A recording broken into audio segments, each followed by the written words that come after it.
Hey guys, it's Harry, and in this video I want to talk about the imposter syndrome in games. Having been a game developer for 10 years, I have seen a lot of those symptoms in people all around the world, and I have felt those myself. So I'd like to take some time to discuss it here in this video. In case you don't know, the imposter syndrome is that feeling that you get that you're never enough, that your skills are never enough, that you're not gonna get there, that you're not a fit for the job, you're a fraud, and at any moment people are gonna realize that and, bust you out. And the funny thing is that no matter how you progress in your career, how experienced you are, you may still feel those symptoms and in this never-ending cycle.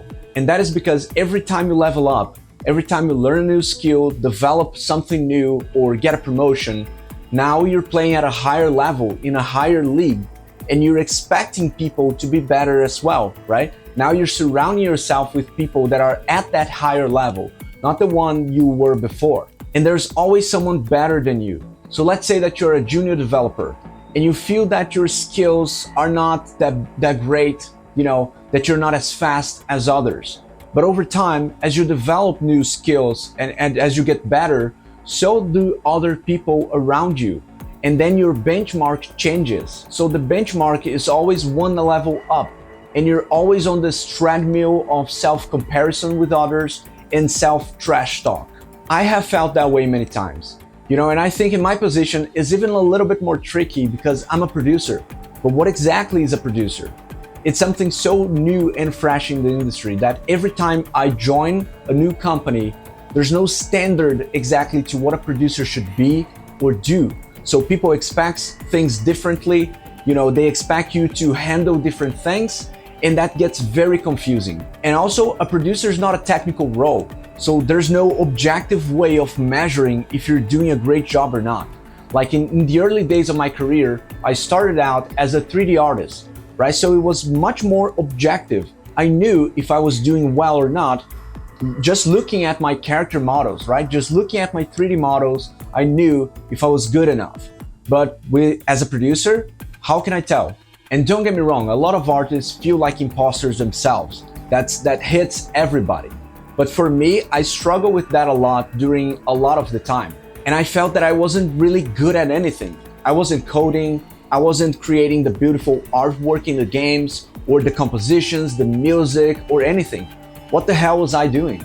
Naturally, that evolved over time, and I can take another video to talk about my learnings as a producer, but specifically about the imposter syndrome. Like, I felt a lot of it during a lot of my career, especially my early days as the leader of an indie studio. That was pretty tough. And I have seen a lot of people struggle with that as well. So it's not something for you to take lightly. It's not something for you to disregard when you see that in yourself or others around you. So try to really appreciate that. But one thing that I can say is for you to bring some clarity on why you feel that way. There might be some very important learnings for you there. So try to list down all the things that you can still develop and appreciate more about your career, your journey. The feeling that you get when you're learning something new, when you're developing more, that you're not stupid and you can learn new stuff that you struggled with before, it's very powerful, and it's a big part of the solution for that. And the other part of the solution, I'd say, is for you to get comfortable with not being the best one in the room.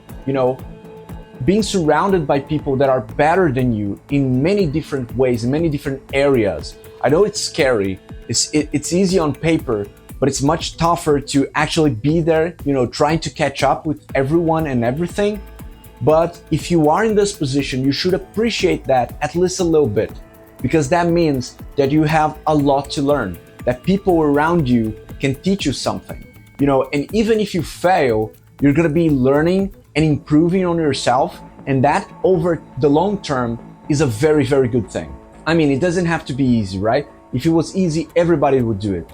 And I think especially as a producer, it was particularly challenging to find some role models in the industry because, people don't know exactly what to expect from producers and how to develop producers. For one, it's something simply too new to the industry, so people are still trying to understand what it all means.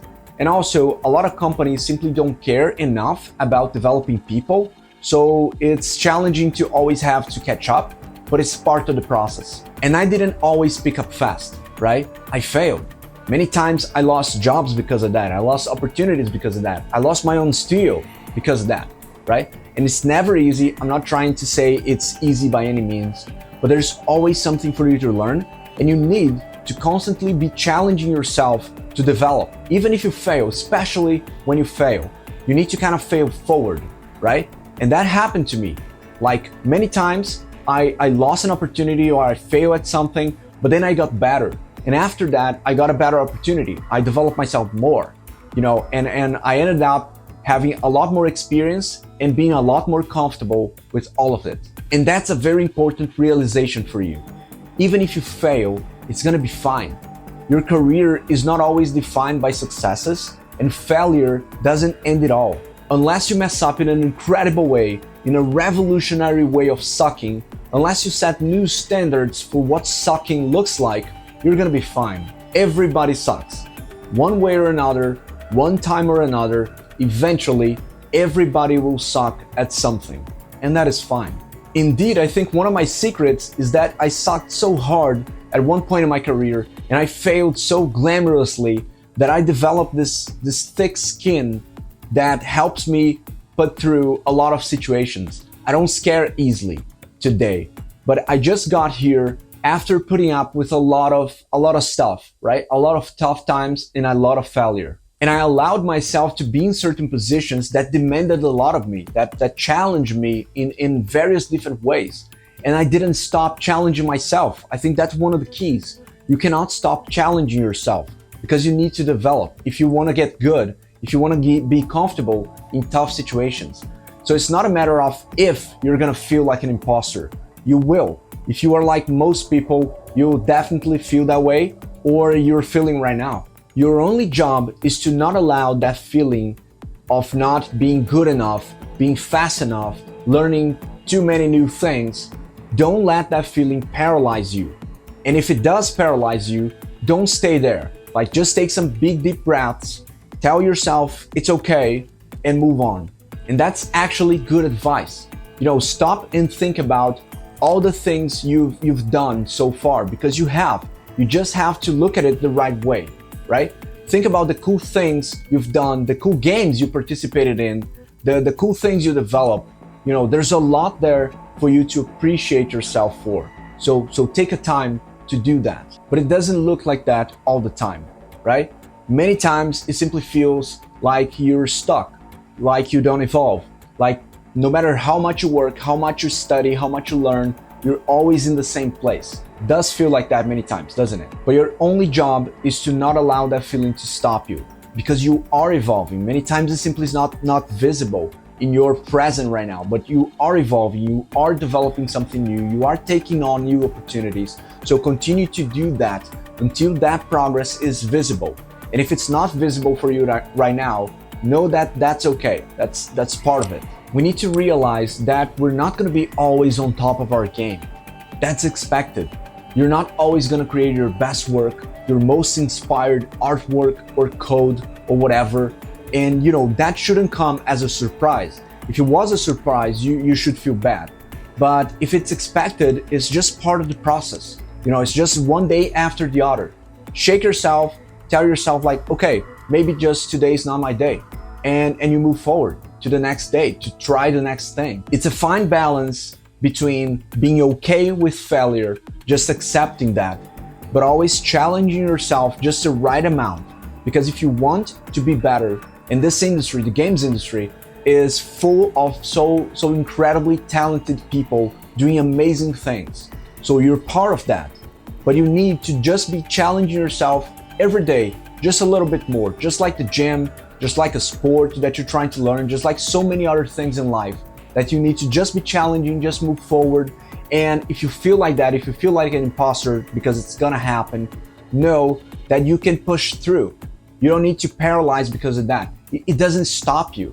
That's the funny thing, right? It doesn't have to stop you. It's okay for you to feel like that. You're gonna feel like that, but you will move forward regardless. You just need to make sure that you're not too comfortable, because if you're too comfortable, probably you're not growing a lot, right? So you need to challenge yourself and not become too comfortable. But I think one interesting parallel with games, with actually playing games, is like if you're trying to beat a game, but it's too challenging and you cannot do it. But at some point, you simply call it a day, right? And you try again tomorrow. You look up something on the internet, you see how other people are doing, tips and tricks or whatever, and you try something different. Have you ever come back the next day to beat that boss very much more easily than you had the day before? That happens a lot, right? So you stay away for a little bit and you come back after a while or the next day, and then that boss that sounded like unsurmountable, that sounded unbeatable, suddenly is manageable. You can do that. You learn the strategy, you kind of assimilated the strategy, and now you can beat that. It's like that with many things in life, in your career as well. I think modern society demands a lot from us, and social media adds a constant pressure for you to perform at your 100%, at your best. Instagram makes you feel like everyone else has better lives than you, that their life's perfect, and they're always looking pretty. And LinkedIn makes you feel like everybody's being promoted and they're participating in those crazy cool events and you're at home doing nothing. It looks like they're always being praised and you're sitting there stuck, not knowing what to do with your life. And yeah, it does feel like that many times, but know that social media is a fake thing and that platforms make money based on your attention. And that's how they promote things. So be very careful with the conclusions that you make for your life or your career based on what you see on social media, because that's simply not true. And most people I know are struggling one way or another because it's simply not easy. So give yourself a break. It's okay. It's okay to feel that way. It's okay to feel that you're not good enough, that you're not fast enough, but keep pushing. Keep challenging yourself, keep connecting with people that aggregate, right? That add value to you and you to them. Make this relationship a more constant thing in your life. And try to have some fun. Try to remember why you started all of this journey. The things that you wanted to learn or you wanted to do. Maybe you realize that you have already done a lot of those things. Celebrate the small things because they add up. They really add up.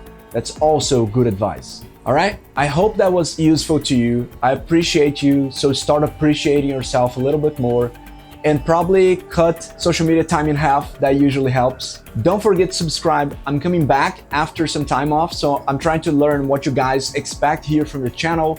I'm trying to bring some interesting topics for us to discuss, some of the latest games and game design and discussion. So there's a lot of interesting things to go here on the channel. So yeah, thank you so much for your time. That's it, and I'll catch you guys next time.